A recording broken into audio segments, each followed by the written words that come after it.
Dios bendijo el sábado para ti. Y hoy sábado, 25 de junio, llegamos al final de la lección número 13, Israel en Egipto.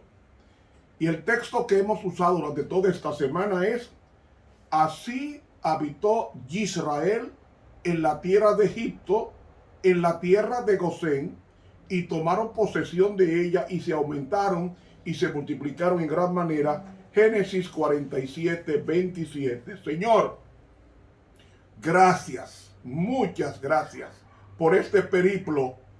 Muchas gracias. Ayúdanos ahora a tomar muy en serio nuestra vocación y elección para que podamos entrar a la tierra de provisión conforme a tus palabras, según Juan capítulo 14 del 1 al 3. En tu nombre, amén. Para hoy sábado, día del Señor, segundo repaso.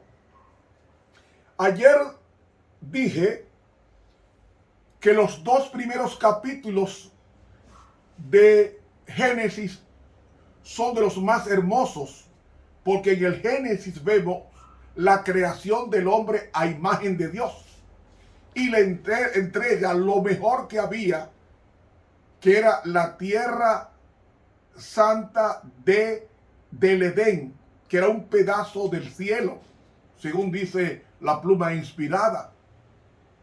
Entonces, en el libro Patriarcas y Profetas, la creación en el capítulo 3 nos habla de la caída. En el capítulo 4 nos habla de Caín y Abel y el crimen. En el capítulo 5 nos habla de la simiente santa. El capítulo 4, la simiente impía. El capítulo 6, la mezcla de las simientes que produce el diluvio. El capítulo 7 y 8, el diluvio universal. El capítulo 10 nos habla, el capítulo 10 nos habla de la genealogía de Shem, de quien vendría la simiente prometida. Y dijimos que de Shem vino Abraham, que no era judío, era caldeo, de Ur de los caldeos, en la Mesopotamia. Y luego viene su hijo, que se casa con Rebeca a los 40 años de edad, y ellos tienen a dos hijos llamados Jacob y Esaú. En la Biblia no hay indicio de que Esaú se arrepintiera, ni tampoco en los libros del Espíritu y la profecía. Ahora sí sabemos que de Jacob, que era hijo de Isaac, Jacob, estudiamos su vida y vimos que Jacob era un profeta. Jacob, que era nieto de Abraham,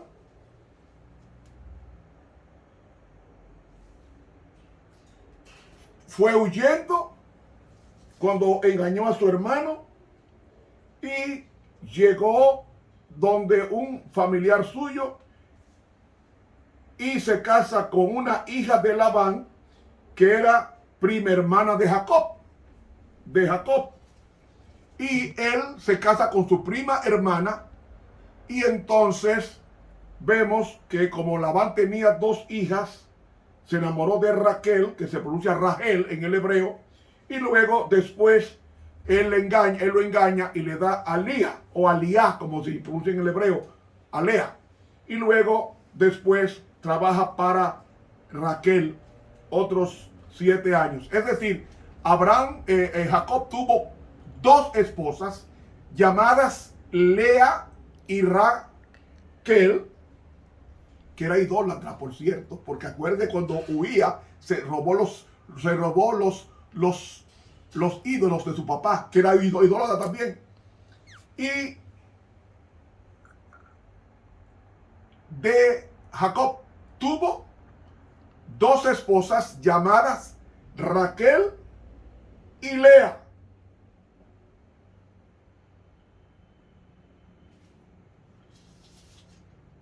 Es decir,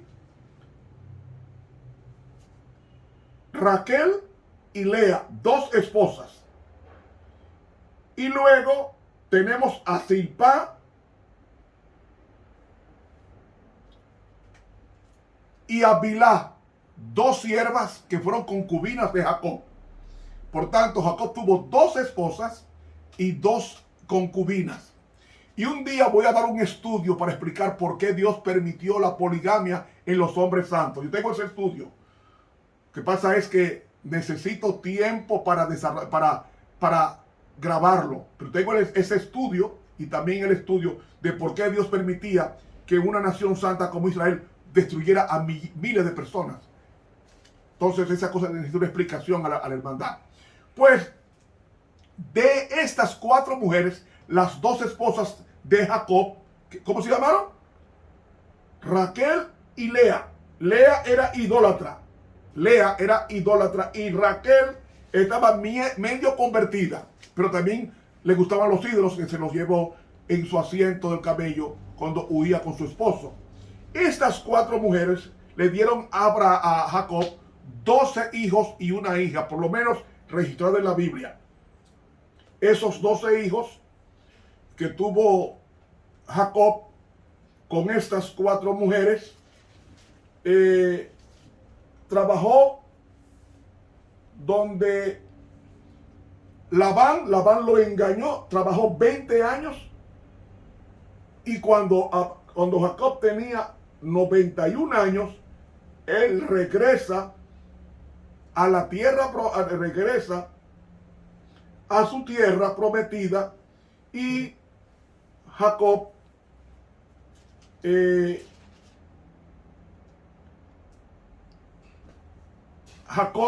es perseguido por Labán 670 kilómetros en el regreso. Y Jacob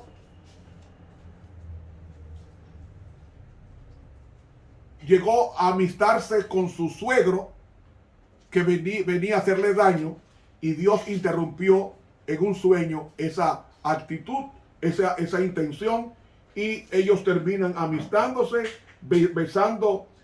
Labán a sus hijos y a sus hijas los bendijo y volvió a su lugar y nunca más se menciona a Labán y aquí cesa todo contacto entre la familia de Canaán y sus parientes en la Mesopotamia. Hermanos, Abraham ahora a los 97 años, Jacob a los 97 años va de regreso a Canaán. Y allá, en medio del espeso bosque, donde había leones y osos, Dios le dice a Jacob, no temas. Y aparecieron unos ángeles de Dios para escoltarlos a ellos, y llamó Bahanayim, que significa doble fuerte, es decir, dos grupos de ángeles avanzaban por delante y detrás de él para cuidarlos a ellos de los leones, de los osos y de las malas intenciones que tendría el trayecto de regreso. Hermanos, al huir Jacob dejaba a Esaú como el único heredero y ahora regresaba y Esaú pensaba que vendría a quitarle su herencia. Y entonces sabemos aquella situación de que Jacob se enteró de que su hermano venía con 400 hombres, ¿recuerdan? Y entonces, hermanos, Jacob dice que temió, dividió la familia y entonces Jacob toda una noche se quedó solo. Y dice Oseas 12 que ese varón por el cual luchó Jacob aquella noche de angustia de que su hermano vendría a matarle, ese varón era Cristo, según Oseas 12, 3 y 4. Y ese mismo ángel en Josué 5 nos dice que era el ángel de Jehová.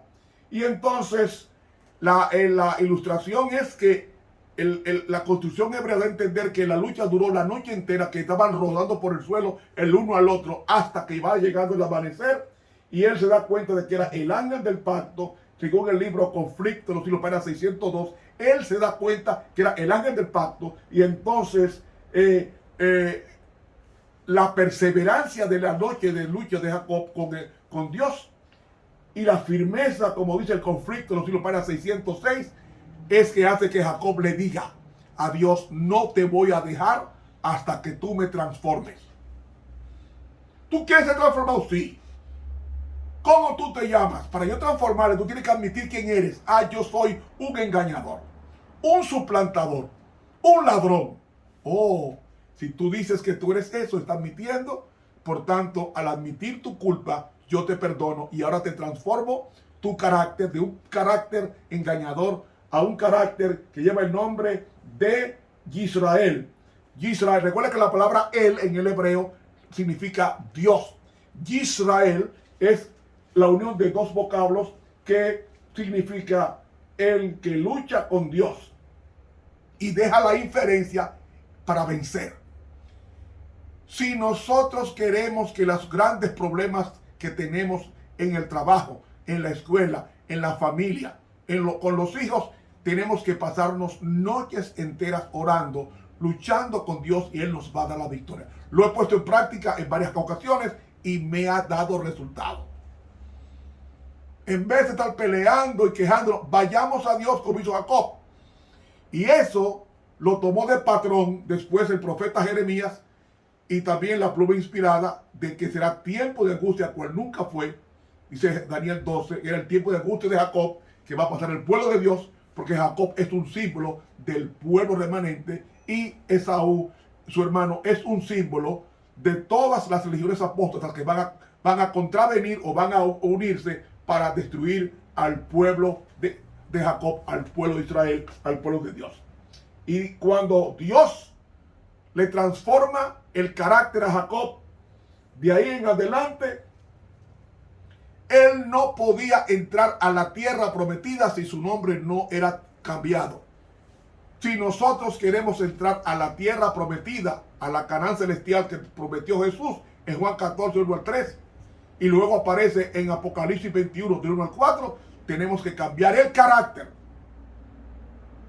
Y por eso que las 12 tribus tienen 12 caracteres, que lo dijimos hace varios días. Y esas 12 tribus, por ejemplo, en el capítulo 7 de Apocalipsis, comienza con Judá. De mundano fue transformado a liderazgo intercesor. De Reubén, de impetuoso, fue transformado en decidido. Gad, de vengativo a ejecutor de la voz de Jehová. Asher, de conformista, transformado a precavido. Naftalí, de libertino, transformado a saciado de favores. Manasés representa a los fieles que abandonaron a Babilonia, es decir, a los gentiles. La tribu de Shimeón, un hombre de pasiones desenfrenadas, se convierte en un hombre valiente. De la tribu de Leví, de ser inestable al matar a los siquemitas, ha dedicado al sacerdocio. Yisacar, de ocioso, pasa a ser entendido con el don de profecía. Zabulún, de aventurero, ahora se convierte en el misionero. De José, quien tomó el lugar de Efraín, autosuficiente, ahora pasa a ser osado. Y del último hijo, Benjamín, de Jacob, de belicoso, pasa a ser una persona dócil y sencilla. Esos 12 caracteres deben estar plasmados en nuestras vidas, porque es la distribución de la suma quantum que es Cristo Jesús, el carácter del Padre. Pero para entrar a la tierra prometida tenemos que cambiar el carácter, y para cambiar el carácter tenemos que luchar con Dios en oración y en el estudio de su palabra. Y hermanos, entonces, en el camino, dice Jacob, quitemos los dioses ajenos que hay entre nosotros y limpiaos y mudad vuestros vestidos. Vestido significa carácter. Y entonces levantémonos y subamos a Betel y hagamos un altar al Dios que en el día de mi angustia me respondió y me libró. Y dice que eso eran los zarcillos, los joyeles que tenían estas mujeres y los hijos de Jacob. Y por tanto, Dios creó en ese arrepentimiento en la familia un terror en todos los alrededores, que nadie pudo tocar a Jacob y su familia. Hermanos, repito, Esaú no registra la Biblia que se convirtiera, no lo registra, ni tampoco el espíritu de profecía. Vemos el caso de José, que tenía el don de profecía de los sueños, es vendido por su hermano a los 17 años, y luego José a los 10 años de su venta, es erigido como gobernador del reino más grande en aquella época de Egipto, y luego eso sirvió para que el Señor bendijera a José, y después, al ser fiel en la cárcel, Dios lo hizo a través de los sueños de Faraón, traducir esos sueños y nombrarle como un hombre en quien descansaba el espíritu de profecía. Y en consecuencia él se casó con una mujer de Potifera, y José tuvo dos hijos, Efraín y Manasés. Estos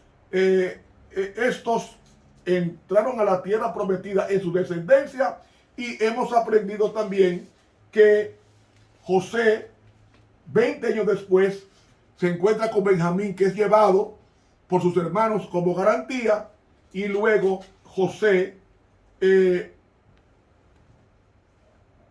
entiende que sus hermanos están arrepentidos, y entonces se da a conocer a sus hermanos, y en consecuencia les provee una tierra, la tierra más fértil de toda la tierra de Egipto, que es la tierra de Gosén.